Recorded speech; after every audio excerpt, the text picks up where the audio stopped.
एक अद्वितीय तत्व है, कोई दूसरा नहीं है ही नहीं, कभी नहीं है, हुआ ही नहीं है, कोई दूसरा नहीं है।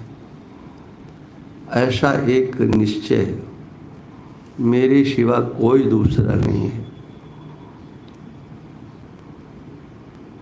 हूँ तो मैं ही सब हूँ और नहीं तो कोई नहीं, है ना। मेरे सिवा कोई नहीं, मैंने कुछ प्रतीत भी होता है तो मैं ही प्रतीत हो रहा हूँ, क्योंकि ब्रह्म भाषित होने वाले पदार्थों में भी है। अधिष्ठान के रूप में अगर वह नहीं हो तो कौन मिथ्या वस्तु प्रकाशित हो सकती है। अधिष्ठान जो होता है वही मिथ्या का आधार होता है।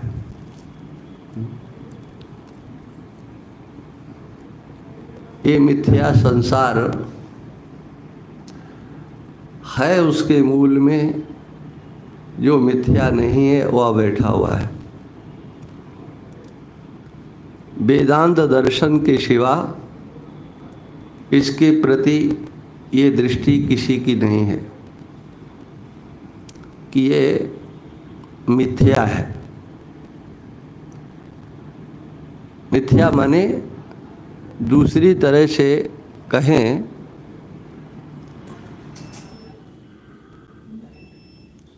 अगर दूसरी तरह से कहते हैं, दूसरे शब्दों में, कि है नहीं, है नहीं।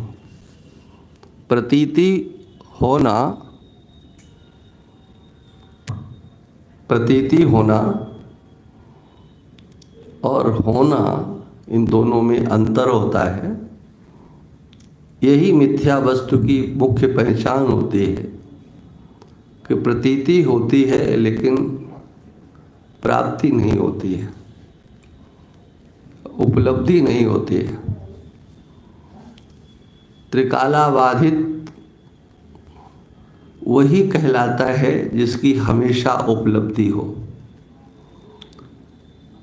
ये संसार हमेशा उपलब्ध नहीं है, इसलिए यह सत्य नहीं है।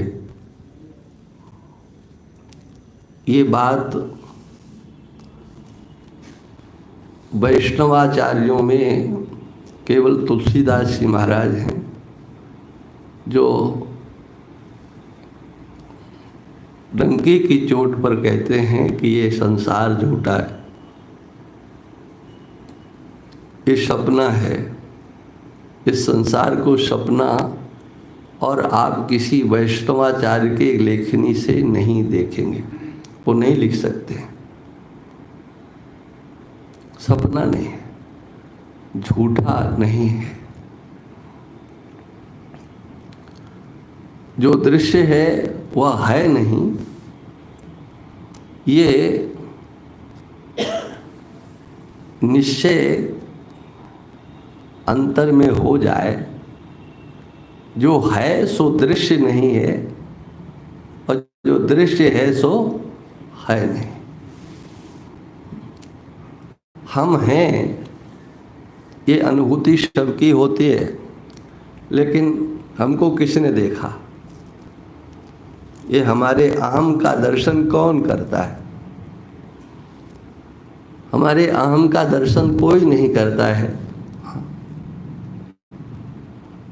हम हैं, दिखाई पड़ गया तो समझ लो वो अहम नहीं। दृष्टि का जो विषय पड़ गया वो अहम नहीं है। और इसलिए उपनिषदों में आता है, यह दृष्टम तन्नष्टम, जो देखा गया वह नाशवान है। इसलिए हमारे यहाँ त्रुटि के ज्ञान को क्या सत्य मानते हैं? त्रुटि के ज्ञान पर्यंत हमारा जो ज्ञान होता है वो कैसा होता है। कितना भी आप दर्शन कीजिए, त्रिपुटी से युक्त जो ज्ञान होगा उसमें दम नहीं होती है। ज्ञाता ज्ञाता मात्र हो, ज्ञेय नहीं हो। यदि ज्ञाता ज्ञेय के रूप में है तो वो ज्ञाता नहीं है। वो ज्ञान का विषय कोई भी हो सकता है, मिथ्या भी हो और सत्य भी हो, दोनों ही ज्ञान के विषय हो जाते हैं। अंतर क्या है? एक ज्ञान स्वरूप होता है, ज्ञानातिरिक्त उसकी कोई सत्ता नहीं होती है, कोई स्वरूप नहीं होता है। ये जो नित्यता इत्यादि के श्रुतियों के द्वारा कही गई, जो हमारे को ये संसार दिखाई पड़ता है उससे विलक्षण दिखाने के लिए उन श्रुतियों में जो कहा गया है, स्वरूप वर्णन किया है, व्यावर्तन करने के लिए। अन्यथा तो चैतन्य ही है, चैतन्य के सिवा और कुछ नहीं है, और वो एक ही है। हिचकना नहीं चाहिए इसमें कि हम जब ये कहेंगे मेरे सिवा कोई नहीं है। अरे भाई चिल्लाओ मत, अंदर अपने अंदर तो कहो। बोले गुरु जी महाराज बैठे हैं और ये बैठे हैं, फलाने बैठे, सब कहेंगे अच्छा मेरे सिवा कोई नहीं। अरे तो उनके सामने काहे को बकबक करो, है? मेरे सिवा कोई नहीं है। अरे कौन है? दूसरा है तो। हाँ, ये शास्त्रों में जरूर कहा गया है। हाँ, सर्वत्र अद्वैत दर्शन करना चाहिए, हाँ, गुरु को छोड़ करके। हाँ, ना द्वैतम गुरुना सहा, ये तो शास्त्र का वचन है। हाँ, गुरु के साथ में अद्वैत दर्शन नहीं करना चाहिए, उसे अपने को पृथक रखना चाहिए। लेकिन हाँ, व्यवहार में ही रखना चाहिए, व्यवहार में। किंतु स्वरूप में तो एक ही तत्व है, कोई दूसरा नहीं है। और इसलिए हमारे आचार्यों ने तो वास्तव में कलम तोड़ दिए। ईश्वरो गुरुरात्मेति मूर्ति भेद विभागिनी। ईश्वर, गुरु और आत्मा ये अलग अलग कहे जाते हैं। इनका आकार क्या है? बोले आकाश का आकार बताओ। आकाश का, गुरु का आकार भी आकाश है। व्योमवत व्याप्त देहाय। हम किसको नमस्कार प्रणाम करते हैं? बोले जिनकी आकृति आकाश की तरह से, आकाश की तरह से। अब देखो क्या कह दिया गया, किसकी आकृति? हाँ, ईश्वर, गुरु और आत्मा। ईश्वरो, ये रोज बोलते हैं हम लोग, ईश्वरो गुरुरात्मेति। हाँ, अलग दिखाई पड़ते हैं, हम अलग हैं, गुरुदेव अलग हैं, भगवान अलग हैं, लेकिन स्वरूप से तो नहीं है। अलग अलग मूर्ति दिखाई पड़ती है, लेकिन स्वरूपता तो हम आकाश की तरह से हैं। भगवान भी आकाश की तरह से हैं और गुरुदेव का स्वरूप भी आकाश की तरह से है।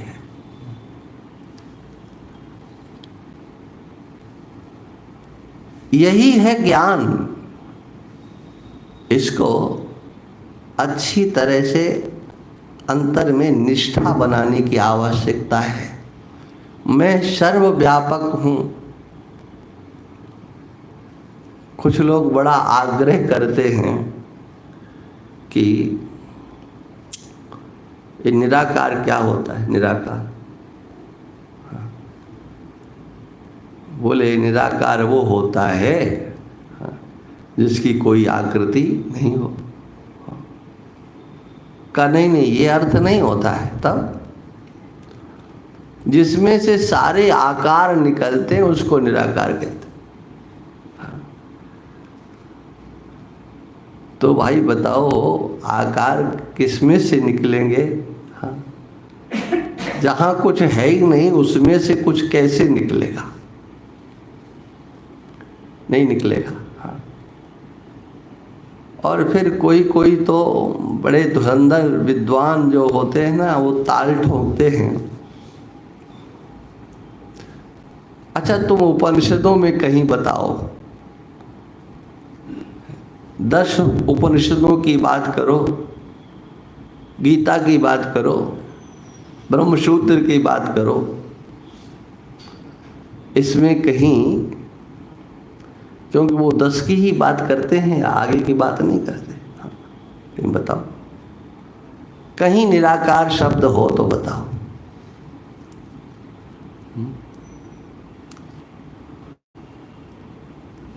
अब निराकार शब्द नहीं है तो इसका मतलब निराकार कुछ है ही नहीं।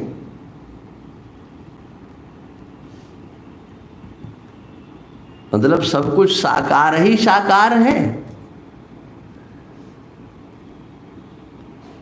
सब कुछ साकार साकार मानोगे तो कहानी बड़ा अरे सभी मानते हैं, कहते हैं कि प्रकृति अव्यक्त है। सांख्य दर्शन वाले कहते हैं कि प्रकृति व्यक्त ही नहीं है। वो कहते हैं प्रकृति तो हाँ अव्यक्त है, दिखाई नहीं दे सकती। हाँ। परमाणु भी बोले अति सूक्ष्म है, अति सूक्ष्म है, जिसका कोई हिस्सा किया ही नहीं जा सके,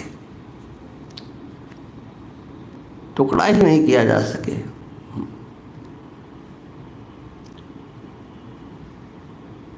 ये जो झरोखों से शाम को सूर्यास्त हो रहा हो और झरोखे से सूर्य को किरणें आ रही हो, तो उसको जब आप लोग देखते हैं तो उसमें ऐसा लगता है कि धूल के कण जो है वो दिखाई पड़ रहे हैं। अच्छा ये बताओ, वो उससे सूर्य से आते हैं क्या? सूर्य के किरणों के साथ बाहर से आते हैं या वहां होते हैं? कभी विचार किया? वहीं होते हैं लेकिन हमको दिखाई नहीं पड़ते। हाँ, वो जो दिखाई पड़ने वाला है, हाँ, उड़ता, ऐसा लगता है कि उड़ रहा है। हाँ, उसके भी हाँ 100 टुकड़े करो, हो सकता है क्या? एक उसमें से पकड़ो, हाँ, कल्पना करो कि 100 टुकड़े कर दें इसके। सोचो उसके कितने भाग हो सकते हैं, लेकिन वो त्रिश्रेणु भी नहीं है। हाँ, पहले अणु, फिर द्विणुक, फिर त्रिश्रेणु, त्रिश्रेणु, ऐसे चलता है। तो अंत में जाकर के वह सूक्ष्म अवस्था जिस अणु का दर्शन नहीं किया जा सके, उसको अणु बोलते हैं, परमाणु बोलते हैं। उससे सृष्टि होती है। उसमें कहाँ है बताओ? उसको हम क्या कहेंगे? साकार कहेंगे कि निराकार कहेंगे? जिसकी आकृति नहीं है वो निराकार ही, अव्यक्त ही कहा जाएगा। बोले वो फिर धीरे धीरे 1 से 2 मिले, 2 से 3 हुए, ऐसे ऐसे ऐसे परमाणु मिलते चले जाते हैं, पृथ्वी बन जाती है। इसी तरह से हाँ सब बन जाते हैं। परमाणुओं से सृष्टि है, प्रकृति से सृष्टि है, लेकिन मूल में कौन बैठा हुआ है? व्यक्त बैठा है कि अव्यक्त बैठा है? मूल स्वरूप उसका क्या है?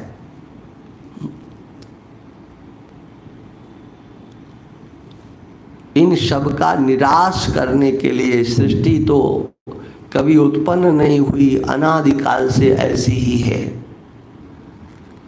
ये शास्त्र विरोध वचन होने के कारण हम पूर्व मीमांसकों का खंडन करते हैं। क्यों खंडन करते हैं?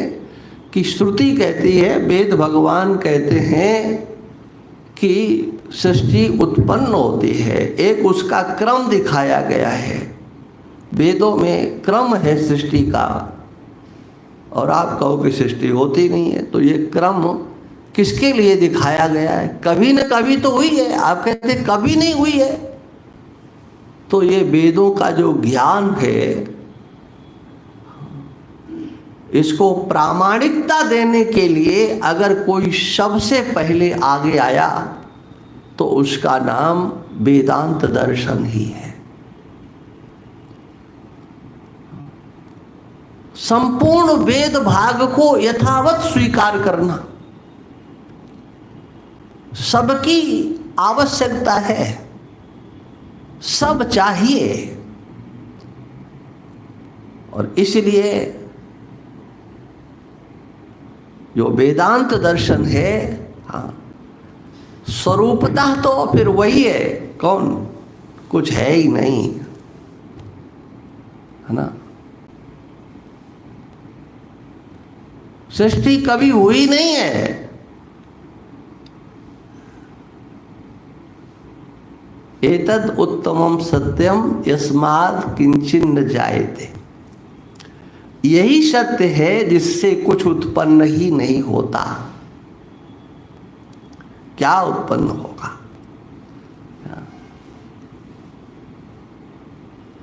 कुछ उत्पन्न ही नहीं हुआ है, सृष्टि हुई नहीं है।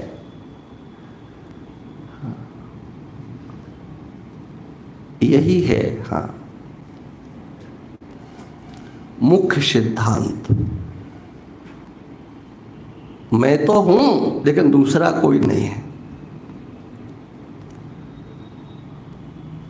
यह वेदांत की हाँ मुख्य दृष्टि है। मैं हूं, ब्रह्म है, मैं हूं, दूसरा कुछ नहीं है।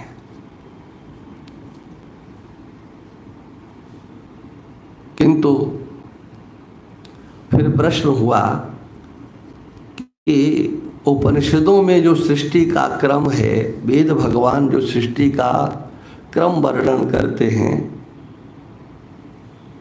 वो तो है कि नहीं? बोले हाँ वो तो है, उसका खंडन हम नहीं करते। हाँ, तो बोले वो तो सृष्टि का वर्णन करते और आप कहते कुछ हुआ ही नहीं है। तो कहा उनके वर्णन करने का कोई मतलब है, बिना मतलब के नहीं करते। यहां तक पहुंचना है तो तुम्हें पहुंचाएं कैसे? वो कहते हैं कि सृष्टि हुई है, लेकिन न तो परमाणुओं से हुई है, न प्रकृति से हुई है। तब किससे हुई है? कहा ब्रह्म से हुई है। हाँ। उपाया सो बता रहा है। हाँ। मांडूक्य कारिका में आया कि इस विज्ञान को अपने अंतस्थ करने के लिए पहले हम स्वीकार करते हैं। पहुंचना हमको वहां है, कहाँ? एतद उत्तमम सत्यम यस्मात् किंचित न जायते। यह उत्तम सत्य है जिससे कुछ उत्पन्न नहीं होता। जिससे का मतलब उस ब्रह्म से कुछ उत्पन्न नहीं होता, माने हमसे कुछ उत्पन्न नहीं होता, ब्रह्म से कुछ उत्पन्न नहीं होता। ये उत्तम सत्य है। लेकिन यह उत्तम सत्य धारण करने के लिए दिखाई देने वाले समग्र प्रपंच के संबंध में जो परिकल्पनाएं की गई हैं, उन समग्र परिकल्पनाओं को शांत करने के लिए वेदांत दर्शन कहता है ब्रह्म से सृष्टि हुई है, ब्रह्म से सृष्टि मानो। अच्छा, ब्रह्म से सृष्टि हम मानते हैं तो देखो, जहां ये कहा गया यतो वा इमानि भूतानि जायन्ते येन जातानि जीवन्ति यत् प्रयन्ति तद ब्रह्म, सीधे उसका लक्षण किया गया, वह ब्रह्म है। स्वरूपता तो सत्यम ज्ञानम अनंतम ब्रह्म। हाँ, तो ऐसे इस स्वरूप को जान करके, जो ब्रह्म का स्वरूप है, ब्रह्मविद आपनोति परम, जो ब्रह्म को जानता है वो परम पद को प्राप्त होता है, जन्म मृत्यु के प्रवाह को शांत कर देता है उसको जान करके। कैसे ब्रह्म को? बोले सत्यम ज्ञानम अनंतम ब्रह्म, ये स्वरूप है। इस स्वरूप का वर्णन किया गया। स्वरूप ये है, लेकिन कहा इतना बड़ा संसार, एकदम इसमें मिथ्यात्व बुद्धि होना बहुत कठिन है। मिथ्या है, ये जल्दी नहीं आता है। सत्य तो समझना ही नहीं पड़ता है। हाँ, बोले संसार सच्चा है। आज तक किसी के उपदेश की आवश्यकता किसी को पड़ी नहीं है। कोई अपने बेटे से नहीं कहता है बेटा इस संसार को सच्चा मानना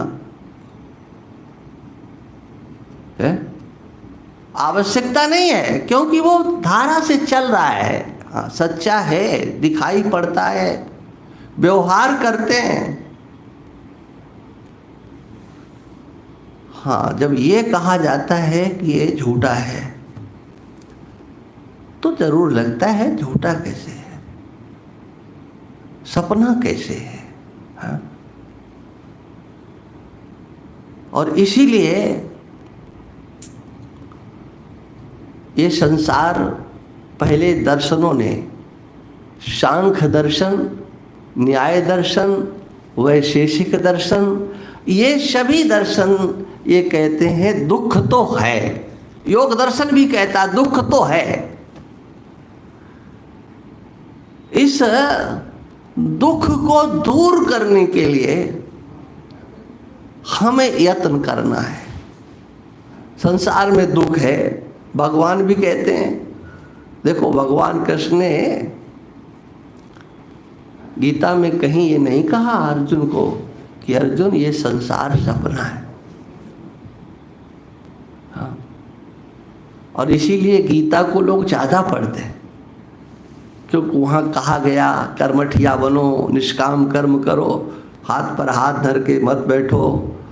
तो लोगों को लगता है ये मतलब का ग्रंथ है, इसमें कुछ करने को कहा गया है। हाँ, दुखालय तो कह दिया, दुखालय है। देखो, कहीं भी हाथ डालो दुख ही दुख नजर आएगा। हाँ, अनित्यम असुखम लोकम, इस लोक में अनित्यता है, दुख है। ये तो कहा गया है, लेकिन अर्जुन को यह नहीं कहा कि ये सपना है, झूठा है। क्यों? हाँ, ये कहते ही अर्जुन कह सकते थे कि जब झूठा ही है तो काहे के लिए है? इसलिए ये उपदेश गीता में कहीं नहीं है। ऐसा तो नहीं कह सकते कि कहीं नहीं है, लेकिन जब ढूंढते हैं तभी मिलता है, अन्यथा ये मिथ्या है, ऐसा कहीं देखने को नहीं मिलेगा। इन शब्दों का प्रयोग नहीं करते। अर्जुन से नहीं करते, लेकिन जब भगवान कृष्ण उद्धव को उपदेश करते हैं ना, तो बिना इनके ये कहे उनका उपदेश प्रारंभ ही नहीं होता। भगवान कृष्ण उद्धव को जो उपदेश करते हैं उसका श्री गणेश ही यहीं से करते हैं। तुम तो सर्वम परित्यज्य स्नेहम स्वजन बंधुषु मैया वेश्य मना सम्यक समदृक विचर सुगाम। इस धरा पर उद्धव तुम विचरण करना, लेकिन मेरे स्वरूप में मन लगाकर, सम्यक माने इधर उधर नहीं, एक बार ढंग से मेरे स्वरूप में मन को लगा लो। बार बार लगाने की जरूरत भी नहीं है। एक बार समदक विचर सुगाम, एक दृष्टि बना लो इस संसार के प्रति, धरा पर विचरण करो। क्या दृष्टि बना ले? यदिदम मनसा वाचा चक्षुर्भ्याम श्रवणादिवी नश्वरम गृह्यमाणम च विद्यमाना माया मनोमयम। ये सब मायामय है, मनोमय है। बार बार प्रत्यक्षेणानुमानेन निगमेनात्म संविदा। अर्जुन, वो उद्धव, प्रत्यक्ष देख लो, अनुमान से विचार करके देख लो, और स्वयं के ज्ञान से देख लो। प्रत्यक्षेणानुमानेन, तर्क शास्त्र का आश्रय ले लो, प्रत्यक्ष ले लो, और स्वयं स्वसंविदा। ये भगवान कृष्ण का बड़ा प्रिय शब्द है, स्वसंविदा। अपने संविद से, आत्मस्वरूप विज्ञान से अपने स्वरूप को देखो, स्वसंविदा, स्वसंविद से। संविद क्या है? यही संविद का ही दूसरा नाम आत्मा है। हम जिसको चित्त बोलते हैं, चैतन्य बोलते हैं, उसी को संविद शब्द से कहा जाता है। आत्मा, चैतन्य, संविद, चित्त, ये सब पर्यायवाची शब्द है। चैतन्य माने आत्मा, संविद माने आत्मा। भगवान कहते हैं स्वसंविदा, अपने स्वयं के संविद से, जो ज्ञान स्वरूप आत्मा है, स्वसंविद, उससे देखो। कुछ मिलेगा ही नहीं। आद्यंतवत असत ज्ञात्वा निसंगो विचरेद यह। ये आद्यंत वाले पदार्थ हैं, ये असत हैं, है नहीं। आदि वाला है और अंत वाला है, ये कहने मात्र से काम नहीं चलता। अरे आदि वाला मैंने जन्म हुआ है और नाश हुआ है। आदि माने जन्म हुआ और अंत माने नाश हुआ। तो जन्म हुआ ये सच्चा हुआ कि झूठा है? जन्म हुआ सच्चा हुआ कि झूठा? मरण हुआ तो सच्चा हुआ कि झूठा? अंत किसका? सच्चे की कि झूठे का? आदि किसका? जन्म किसका? सच्चे की कि झूठे का? देख लो। हाँ, ये दिखाई पड़ता है। हाँ, और ये जो चिंतन है ना, हाँ, यहाँ पर अपनी बुद्धि को लगाएं, तब थोड़ा कठिनाई होती है। भगवान से ये संसार हुआ, ब्रह्म से संसार हुआ, तो क्या सीधे ब्रह्म से हुआ है या कोई और बीच में है? बोले हाँ, ब्रह्म से, अर्थात सबल ब्रह्म से, सीधे सीधे माया की उपाधि से, माया की उपाधि से ये रचना होती है। ईश्वर सीधे सीधे नहीं, इस समग्र संसार का उपादान कारण माया है और निमित्त कारण ब्रह्म है। माया और ब्रह्म के योग से ये सृष्टि होती है, माने माया भी और ब्रह्म भी। और इसी को लेकर के फिर वेदांतियों के पीछे ये दार्शनिक पड़ जाते हैं। बोले तुम कैसे अद्वैती हो, तुम्हारा काम तो माया के बिना चलता ही नहीं है। तो तुम अद्वैती कैसे हुए? तुम तो द्वैती हो गए। और इसीलिए जो है ना, वो दूसरे लोग कहते ये तो ब्रह्मवादी थोड़ी है, तब ये तो मायावादी है। ब्रह्मवादी कहाँ है? ब्रह्मवादी नहीं है। ये तो कहते हैं कि नहीं नहीं, हाँ, ब्रह्म माया को आगे करता है, तो आगे करता है तो इसका मतलब है। और भगवान कहते भी हैं, मया अध्यक्षेण प्रकृति शूयते सचराचरम। मया अध्यक्षेण, ये भगवान कहते हैं मेरी अध्यक्षता में ये प्रकृति, हाँ, इस माया का ही दूसरा नाम प्रकृति है। मायाम तु प्रकृतिम विद्यात् मायिनम तु महेश्वरम। मायाम, माया को प्रकृति समझो। ये प्रकृति नाम, प्रकृति नाम माया। तो कहा कि ये माया कहाँ है कहाँ? यदि आप इसके अस्तित्व को स्वीकार करते हो तो द्वैतापत्ति है, द्वैत होगा ही। है तो द्वैत है, एक ब्रह्म हो गया, एक माया हो गया। और वो हम लोगों को बड़ा खंडन मंडन है इसके ऊपर। कैसे माया से? अरे बोले माया से नहीं मानो तो भगवान से मानो, तो काम चलेगा क्या? हमारे अंतर में जो तर्क उठते हैं उसका समाधान कौन करेगा? क्या इस संसार में कोई ऐसी वस्तु है जिसमें नित्यता हो, रहने वाला हो? कोई ऐसी वस्तु नहीं है, हाँ, जिसमें नित्यता हो। कोई ऐसी वस्तु नहीं है जिसमें कहीं चैतन्यता हो। कहीं कोई ऐसी वस्तु नहीं है जिसमें सुख रूपता हो। कहा कि नहीं, सुख रूपता तो सर्वत्र है। लोग भाग रहे हैं, संग्रह कर रहे हैं। किसके लिए?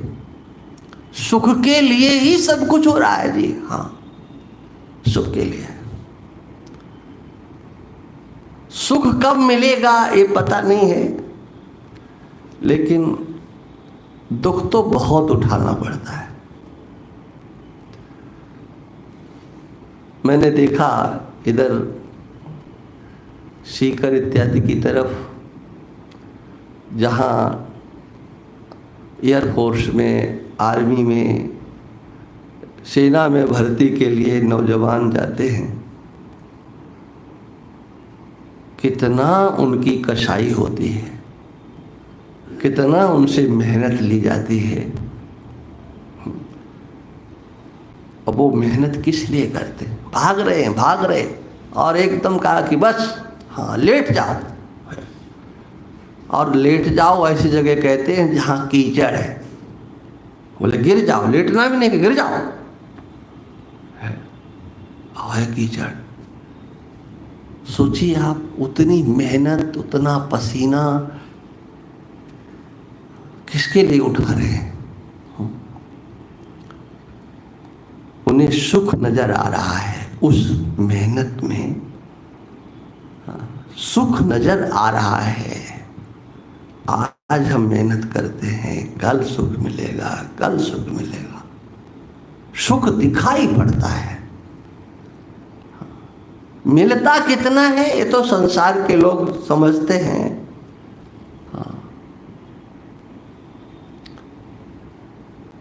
व्यवहार सुख के लिए ही होता है।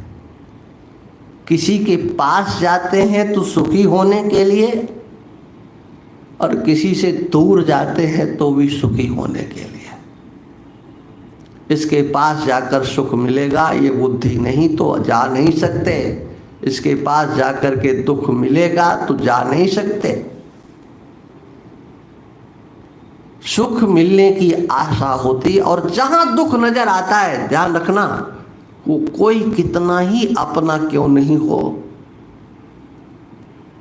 भगवान से भी ये नजर आने लगे कि अब तो ये हमें तकलीफ देंगे ही, तो उनके भी हाथ जोड़ लिए जाएंगे। भगवान कोई दुख देने के लिए थोड़े ही है।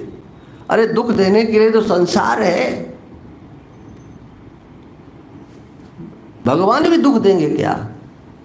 एक अंतर में आशा बैठी हुई है कि दुनिया के लोग ठुकरा सकते हैं, दुखी कर सकते हैं, लेकिन भगवान कभी दुख नहीं देंगे।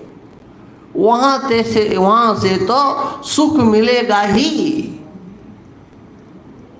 एक आशा संसार के व्यक्ति की ईश्वर के प्रति रहती है, वहां उसे कभी नहीं लगता कि यहां से दुख मिलेगा, सुख मिलेगा, लोक परलोक सब प्रकार का सुख मिलेगा।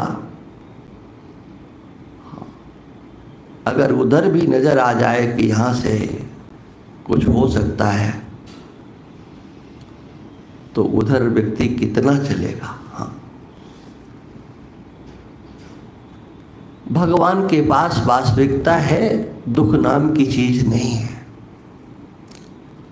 वो देगा कैसे? ईश्वर के पास सब कुछ है, लेकिन ये उसकी कमजोरी है क्या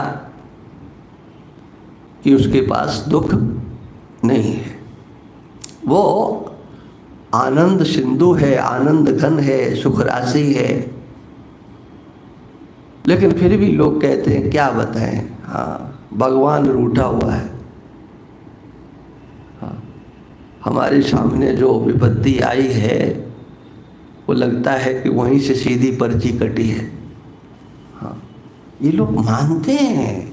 हाँ, भगवान हाँ की नज़र नहीं है हमारे ऊपर, ये पड़ोसी पर है, हमें देख ही नहीं रहे, माने तुमको देख नहीं रहे, उसे देखते ही रहते। ये कल्पनाएं लोग भगवान के लिए भी करते हैं। महात्माओं से भी हाँ आपकी दृष्टि पड़ जाए तो महाराज काम हो जाए, ये बहुत दुनिया भरे का जन, और ठीक है हो जाता होगा, होता है, महात्माओं की ऐसी बात नहीं है। हम कोई किसी की श्रद्धा का इधर उधर करने के लिए नहीं कोई क्या बात कह रहे हैं, लेकिन अपेक्षा है, सुख की अपेक्षा है, सर्वत्र है ना। ये बात आप थोड़ा सा चिंतन करेंगे तो हमें प्राप्त हो जाएगी, लेकिन मिलता नहीं है। हाँ, मिलता नहीं है। कारण क्या है? तो कहा ये जैसा दिख रहा है वैसा है नहीं। तुम्हें सुखरूप दिखता है, वास्तव में ये सुखरूप नहीं है। कहा तो फिर दुख ही रूप है क्या? बोले नहीं। हाँ, ये दुख रूप भी नहीं है, न ये संसार सुख रूप है न दुख रूप है। जैसा दिखता है वैसा नहीं है, सीधी बात। कैसा दिखता है तुमको? अगर सुख रूप दिखता है तो सुख रूप नहीं है, और अगर दुख रूप दिखता है तो हाँ, ये भगवान कृष्ण का वचन है 15वें अध्याय में। न रूपमस्येह तथोपलभ्यते, यथा दृश्यते न तथा उपलभ्यते। हाँ, यह है भगवान कृष्ण की वाणी की विशेषता कि उन्होंने चतुर्थ चरण में संपूर्ण श्रुतियों के द्वारा प्रतिपादित सिद्धांत को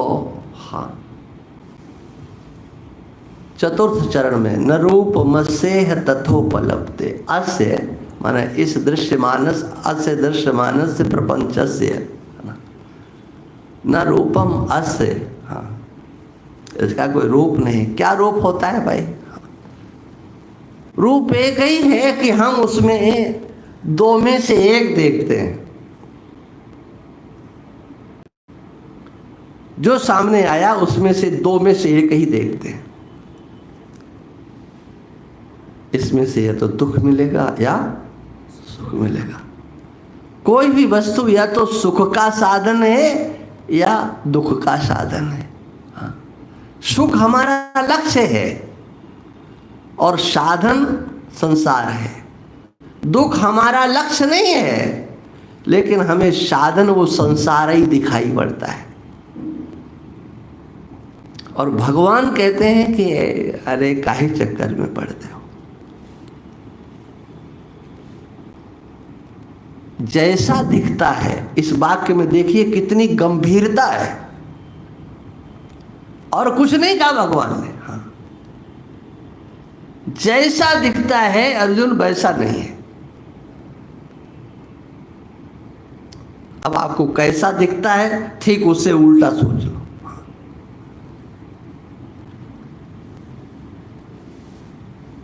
ये भगवान कृष्ण का दर्शन है। अभी मैंने कहा था ना कि मिथ्या तो कहीं नहीं कहा है, लेकिन सपना नहीं कहा, किंतु कह दिया। कह दिया नान्तो न चादिर न च संप्रतिष्ठा। न इसका आदि है न इसका अंत है। किसका? जो दिखाई दे रहा है। अब इसमें देखो, हाँ, समस्त अजातवाद भगवान कृष्ण के द्वारा कह दिया गया। समस्त अजातवाद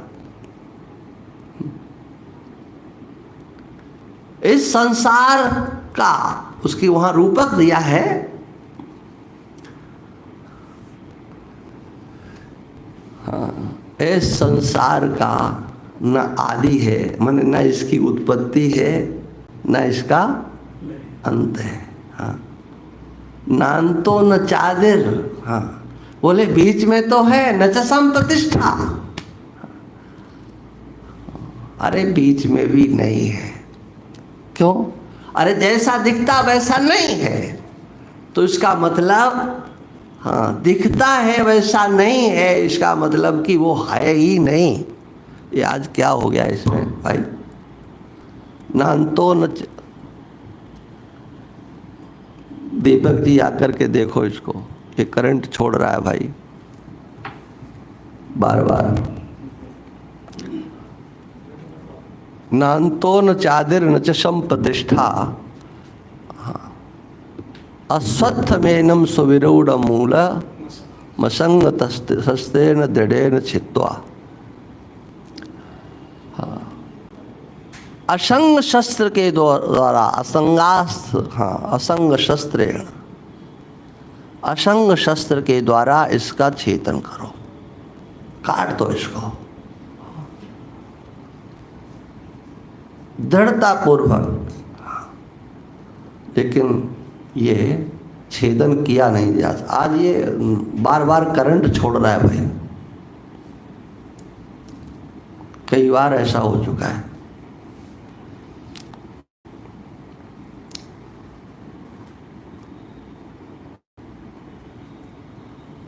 अगर ब्रह्म से है तो ब्रह्म तो नित्य है ना। तो कहा जाता ब्रह्म से नहीं है भाई, ब्रह्म तो मात्र निमित्त कारण है, इस समग्र संसार का उपादान कारण तो माया है। ये माया माया कहने से डरना नहीं चाहिए। हाँ नहीं, भागवत में तो ब्रह्मा जी नारद से कहते हैं, देखो ये जो माया है ना, माया माया से ही सारा कार्य चल रहा है। माया की महिमा वर्णन करने में कभी हिचकना नहीं। मायाम वर्णये तो मुझसे ईश्वरस्य अनुमोदिता। ये ईश्वर की माया है, किसी और की माया नहीं। शृण्वतो श्रद्धया नित्या, शृण्वतो श्रद्धया नित्यम माया आत्मानं मुह्यति। इस माया से छुटकारा प्राप्त करने का एक उपाय ब्रह्मा जी बता रहे हैं नारद जी को। बोले माया का वर्णन करो। हाँ,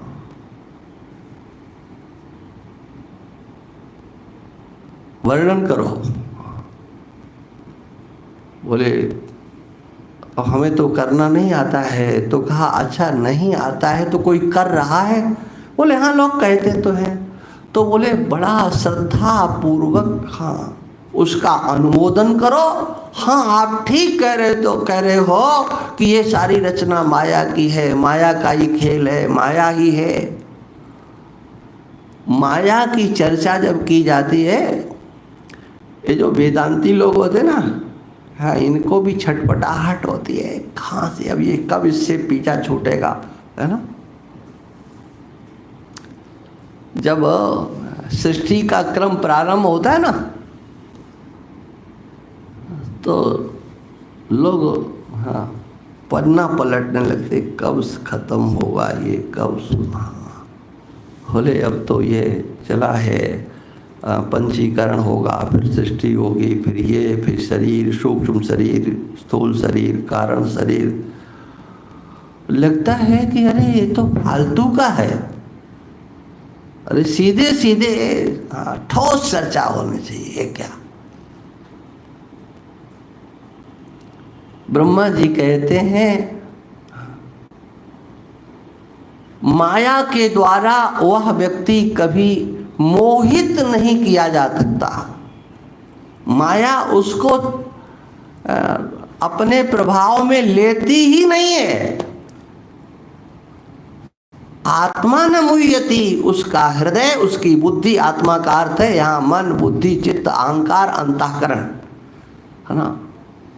उसका हृदय कभी माया से मोहित नहीं हो सकता। मायात्मा न मुह्यति, माया के द्वारा वह मोहित नहीं किया जाता।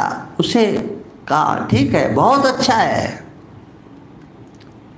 इसलिए सृष्टि का क्रम जहाँ पर वर्णन आता है ना, अरे कथाओं में देखो, कथाओं में जब भागवत की कथा होती है तो जहाँ सृष्टि का क्रम आता है तो लगता है कि अब आगे चलो, वृंदावन बिहारी लाल की जय जय बोल दिया जाता है, आगे चलो, हाँ अब आगे की कथा करते। क्यों? उसमें रस नहीं आता है। इसमें क्या रखा? अरे इसी में सब कुछ रखा है जी। हाँ अलग अलग कर दीजिए, अलग अलग। हाँ अरे शकल दृश्य सो ध्यास छोड़ना। अब ये दृश्य कहाँ से शुरू होगा? है कहाँ से शुरू होगा भाई? हाँ कौन सा कोना है दृश्य का जहाँ से आप शुरू करोगे और उसको छोड़ोगे?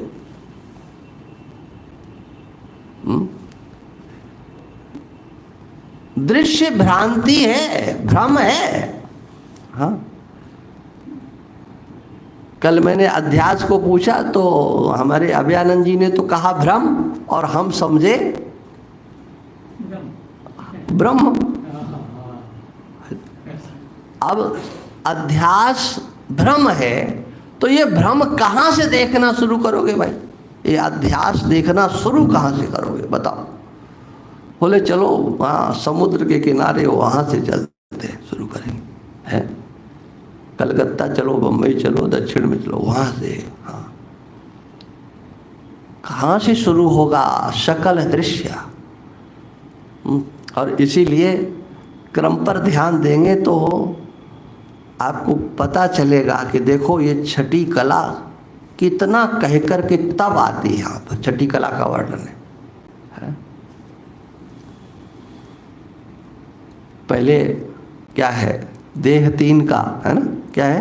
देह तीन का दृष्टा मैं हूँ। हाँ, और फिर क्या है?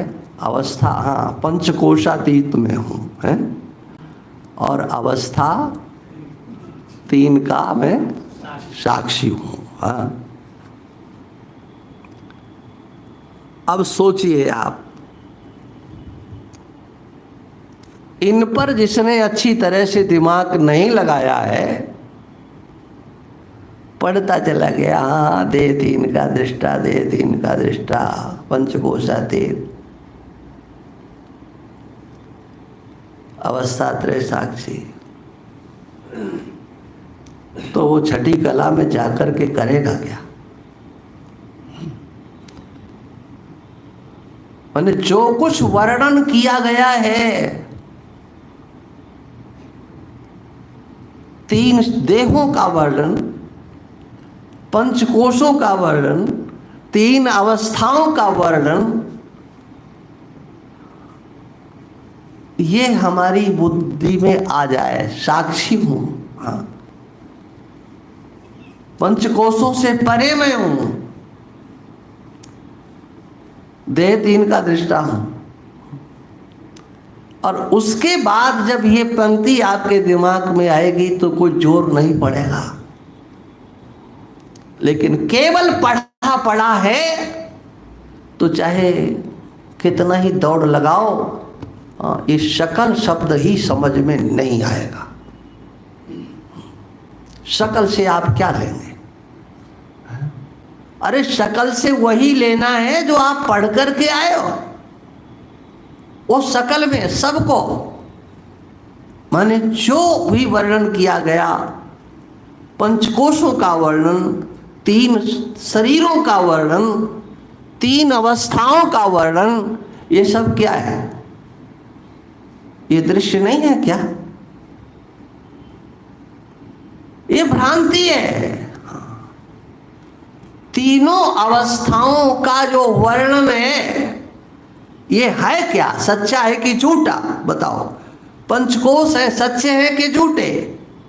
तीन देह हैं, सच्चे हैं कि झूठे? क्या उत्तर होगा? है, यही तो सबसे बड़ा चक्कर है, शकल दृश्य शो। हाँ, चलो अब इससे आगे की चर्चा करें।